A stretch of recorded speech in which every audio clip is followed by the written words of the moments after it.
What's up, guys? I'm just a gamer, and I'm back with my review of Cairn.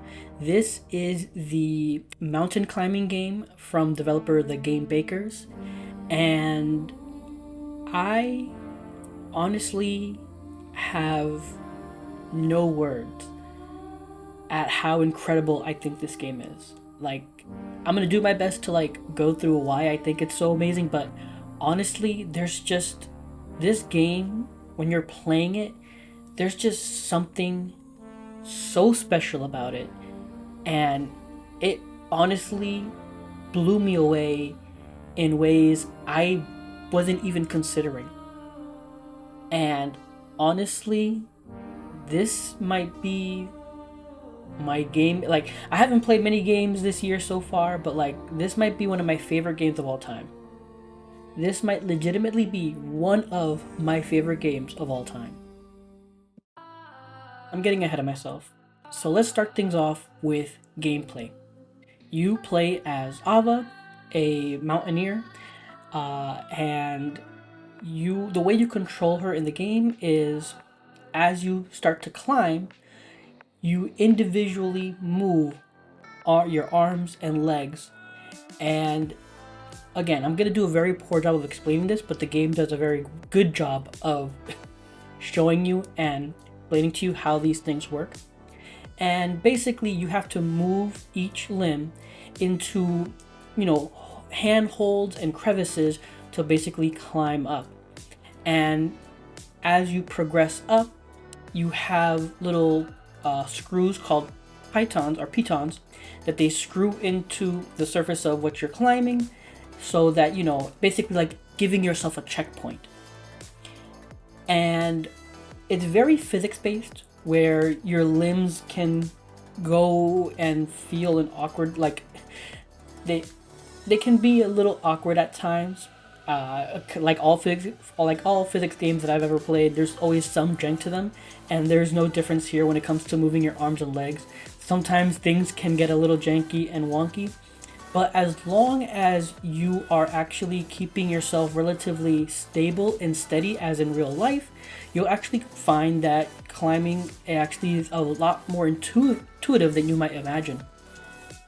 And that's really only a part of it, because the game, again, this game is so amazing, because as you're climbing, if you're not grasping at proper footholds and you're trying to hold on to a flat surface where there's no grip, you will not grip it. Your feet and your hands will slide off, and in turn you will lose stamina, and the screen will start to darken to warn you, hey, you're about to fall, try to find your footing, try to find, balance yourself.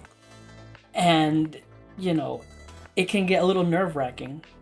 But again, the game does such a good job of explaining these things. Unlike me, I know I'm not explaining it correctly, but the game does a fantastic job of easing you into how to start climbing. And eventually you'll start gathering a bit more confidence as you start to climb. You'll start being able to see, this is a handhold here. Oh, I can, put my foot there so that it puts pressure on it so I can push myself up. And again, the game just feels very well, and there are a bunch of accessibility options that help you out. One I recommend is turning on manual selection for limbs, just because the game generally, by default, it tries to just auto pick what limb you need to move, but sometimes I feel like the auto pick wasn't the right thing I wanted. So I would recommend always turning on the manual selection, so that you can override the auto. just because there have been times where that has saved my life, where the auto tried to move one arm, but it was really the other arm I needed to get a grasp on. So that's one thing. But again, they also have other accessibility options that are just great and fantastic, and they really help with the game. When you're not climbing, you're mostly just walking around, exploring, and that's something that I feel like when I see other people play this game, they just focus on the climb, on the mountain, and that's it. But there is so much to explore on this mountain. Like, you can climb up, yes, but you can also climb to the side. There are caves and secrets and villages, and there is just so much you can find and explore on this mountain besides just climbing straight up right away. And that actually, again, goes into the gameplay because outside of climbing, this is also a sort of survival game where you have to manage your health, your hunger, your temperature. You know, if it gets too cold, you you also have to like watch out for your hands. They can get blistered and bloodied, and so you have to like tape them up to make sure they're like in good condition, and you know you don't lose that grip. And by exploring the mountain, you find resources, food, water, medicine, supplies in general that'll help you out. And in fact, one of the major components as well is when you go to a save point, you're able to go into your tent. And in your tent, everything, all the resources you find, there's a use for them. Like if you find a dandelion, you can cook with water and some water. You can cook that dandelion for food that'll satiate you. Same thing was just other. I don't want to go into too much detail, but there are various plants and things you can find that you'll be surprised that you can cook and eat. And there's actually like a fun little game to it because like there's certain recipes you can find, and there's even certain recipes or you can just try to mix and match things on your own, just to like figure things out. Like somehow, some way, I mixed a sangria in my playthrough, and I have no idea how I did that, and it was really crazy and really cool. So yeah, like exploring the mountain is pivotal, not just to climb it, but also to like gather these resources. And yeah, again, like I know I'm doing a bad job of explaining it, but the gameplay of this game is very intuitive, very fun, and after a while, it becomes, for me at least, it became sort of meditative, where I got lost in it, where just the climbing was just, in a way, very, again, I said meditative, but it's very, I don't want to say cathartic, but there was just something about when climbing, I would just be at ease and it would calm me, and it was just a very, it's a very spiritual feeling. I don't know how else to explain it. I know I'm sounding crazy, but that's just how it felt for me. And yeah, just the gameplay of this game is so crazy. And as you go higher and higher up the mountain, smaller little things come into mind where you have to watch out for wind. Eventually, things get, you'll find surfaces that your pitons can't break through. So you have to like be very careful climbing these particular surfaces because there is no checkpoint or safety net unless you find some resources that do help you with that. And yeah, like just the gameplay of this game is just so incredible, so addicting, and it's phenomenal in my opinion. It's so good. So good. What surprised me the most about this game is the story. And that's because of just how much story there actually is in this game. Because before the game was released, all the trailers and stuff they showed really only focused on the gameplay, on the climbing aspect, the survival aspect. And that was basically it. They didn't really dive into too much of the story. It's like, oh, you're just a rock climber climbing this mountain. But as you play this game, you come to find that the story is such a major component of this game. So much more than I thought it would be.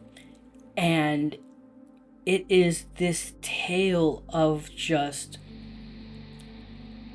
like heartbreak and motivation and why you keep going, why you keep climbing this mountain, and things just escalate, and things like again, I don't want to go into detail because I don't want to ruin it. Just because, again, like to the lead up to the game's release, they really didn't delve into this game's story at all. So I feel like I shouldn't really talk about the story that much, just because I feel like it's something that everyone should experience themselves.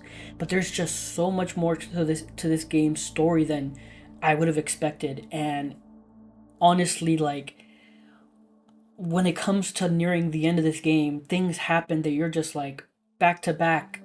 What is going on? What is happening? Like you really have to start thinking about like this.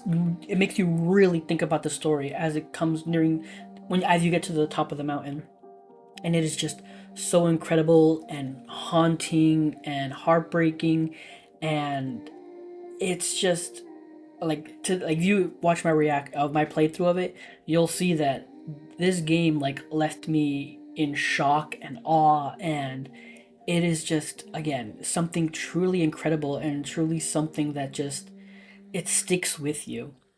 And again, like I know I'm doing a very poor job of explaining this, but there's just something about this game's story that just resonates. Not even with me, but I feel like it can resonate with everyone. And again, it's just something you have to experience, and I highly recommend it because it is just it's kind of incredible. It is kind of just simply incredible. I could honestly keep going, but for the sake of the video, I'm just gonna try to keep myself contained. But another thing I want to mention is this game's music. It's very like honestly, you're probably hearing it right now. If you've watched any of my other reviews and videos, you'll know that I don't generally put on like music that's probably copyrighted for the fact that it's copyrighted. But this game's music is just so incredible. I love it. I love it so much, and the way the game uses it, like when you hit these points on your climb, the music will just subtly come in and kick in, and it's just like, and it just elevates the experience so much more when the music just like comes in and draws you in. It's incredible. And again, just shout out to the music. And honestly, if this comes out on like vinyl, or I would probably want this on vinyl. If anything, I would prefer getting this on vinyl. This is a game that I would want the vinyl for it. The music in this is just so good. And then I also just want to say that the game is not perfect. There, like I said in the beginning about the gameplay portion section, because it is physics based when climbing, there is some jank you're gonna run into. I did run into like some camera like wigging out problems. I also ran into a bug where like there was something I couldn't grab, like it was a resource I could try to like get something, but the game just bugged out and it wouldn't let me like pick it up. And so like there's little things like that, but they are far and few in between. And honestly, because it's physics based, you could really honestly say that it was mostly my fault. So that could be the reason too. But I just wanted to say that there were a little few bugs here and there, but nothing at all that takes away from the experience of this game. And yeah, that's all I really have to say, because again, this game is just absolutely incredible and something truly special. And I really think if you're just an enjoyer of games in general, you should try this game out, because it is incredible.